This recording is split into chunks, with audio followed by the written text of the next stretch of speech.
अगर पीटीआई, नून लीग और टीएलपी तीनों में से किसी एक को वोट देना पड़े तो आप किसका इंतखाब करेंगे? मौलवी का सियासत से क्या काम है? क्या सियासत दीन से जुदा है? रसूलुल्लाह का उलमा आएंगे जो मेरे वारस होंगे। अब मुझे बताएं, क्या वो वारस सिर्फ मुसल्ले के होंगे कि रियासत रसूल के भी होंगे, तख्त रसूल के भी होंगे, सियासत रसूल के भी होंगे, मुआशरत रसूल के भी होंगे? आप देखें, सैयदना अबू बकर सिर्फ मुसल्ले के इमाम थे कि रियासत के भी इमाम थे? अगर पीटीआई, नून लीग और टीएलपी तीनों में से किसी एक को वोट देना पड़े तो आप किसका इंतखाब करेंगे? बुनियादी तौर पे ये जो इत्तेहाद होता है ये मुश्तरकात के ऊपर होता है। सियासी इत्तेहाद जो होता है, मुल्क में तीन बड़ी सेकुलर पार्टियां आपको पता ही है, पीपल पार्टी है, पीटीआई है, नून लीग है। उसके अंदर तो इंतखाबी सियासत के करीब जाके मजहबी जमातें सोचती है कि हमें, हमारी कम्यूनिटी को, हमारी कौम को कौन राइट ज़्यादा देता है, उसके साथ वो इत्तेहाद करती है। लेकिन मेरा बुनियादी तौर पे जो एक दावत है या जाविया निगाह है वो ये है कि मजहबी जमातें एक होकर सियासी प्लेटफॉर्म भी बन जाए। मजहबी जमातें अगर एक हो जाएं तो एक अच्छा सियासी प्लेटफॉर्म भी बन सकता है। वो वक्त अगर अल्लाह करे आ जाए तो उस लिहाज से तो इत्तेहाद बड़ा फ़ायदेमंद है। वरना हमारा जो आपसी इत्तेहाद है वो दिफाए रिसालत के ऊपर है, ख़त्म नबूवत के ऊपर है, दिफाए सहाबा के ऊपर है, और मुआशरे के जितने बेहयाई, इलाहाद, सेकुलरिज्म के मामलात हैं उनके ऊपर सारी मजहबी जमातें एक हैं। सर मुझे बताइएगा, जब तक मजहबी तबका सियासत में नहीं होता उसकी बड़ी इज़्ज़त होती है। तहरीक लब्बैक या रसूलुल्लाह पाकिस्तान जिनके बानी जो दुनिया से पर्दा फरमा गए, अल्लामा खादिम हुसैन रिजवी रहमतुल्लाह अलैह, जब तक सियासी नहीं थे लोग बड़ी इज़्ज़त से नवाजते थे। बाद में भी लोग नवाजते हैं, लेकिन एक ख़ास तरह का एक तबका है जो अभी सियासी तौर पे बड़ी गालियां देता है।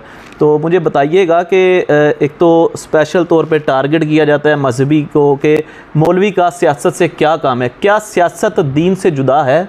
बुनियादी तौर पे ये आपने जो बात की है ना, ये हम समझते हैं कि सरमायादाराना निज़ाम और सेकुलर सियासत का प्रोपोगंडा जी। आपने जो सवाल किया, अगर सिर्फ अवाम को ये समझ आ जाए ना, रसूलुल्लाह सल्लल्लाहु अलैहि वसल्लम ने जो कहा उलमा मेरे वारस हैं जी।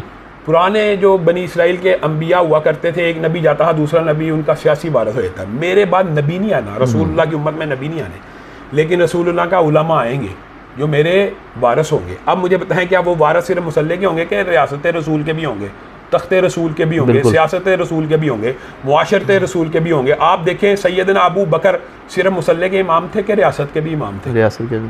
तो बुनियादी तौर पे इस्लाम का तो नुक्ता नज़र ही ये है कि सियासत हो ही मजहबी जमातों और नेक लोगों और मुत्तकी लोगों के हाथ में।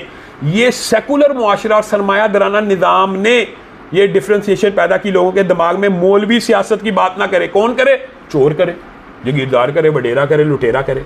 जुदा हो दी सियासत से तो रह जाती है चंगेज़ी। बुनियादी तौर पे अगर आप एक मस्जिद के इमाम को अपने आगे खड़ा करते हैं हर नमाज में, सियासत में भी अगर आप उसको खड़ा करेंगे आप मुआशरे में तब्दीली देखेंगे।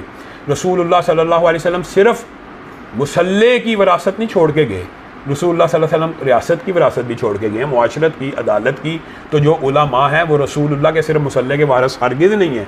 ये फ़लसफ़ा बातिल है। ये वो पापाइयत का जो तसव्वुर आपने मगरब में देखा था ना कि रियासत को और दीन को अलग कर दो, वही कल्चर आज पाकिस्तान में और बड़े सगीर में सरमायादाराना निज़ाम ने दिया। अगर आप अलहदा कर देंगे, मैं तो ये समझता हूँ इस्लाम तब तक अरूज में रहा जब तक मुसल्ले का इमाम रियासत का इमाम रहा। हत्ता के मुग़ल बादशाह भी जुम्मा आता था तो जुम्मे की नमाज़ पढ़ा लिया करते थे, फजर होती थी तो फजर की इमामत करवाया करते थे। तो इस्लाम गालिब रहा है जब तक रियासत का इमाम मुसल्ले का इमाम हो या मुसल्ले का इमाम रियासत का इमाम बनता रहा। आज मुझे बताएं, कोई हुक्मरान ऐसा है जो फजर की नमाज़ करा सकता? ज़ोहर और असर की शायद कोई करा सकता हो, फजर की कराने वाला एक भी नज़र नहीं आता।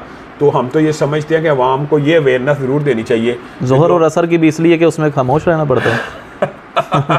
तो और किस बजाय ज़ोहर असर की तो खामोशी से उसका गुजारा चल जाना, तो जहाँ पे तलावत करनी पड़ गई तो दो लफ्ज़ नहीं बोल सकेगा।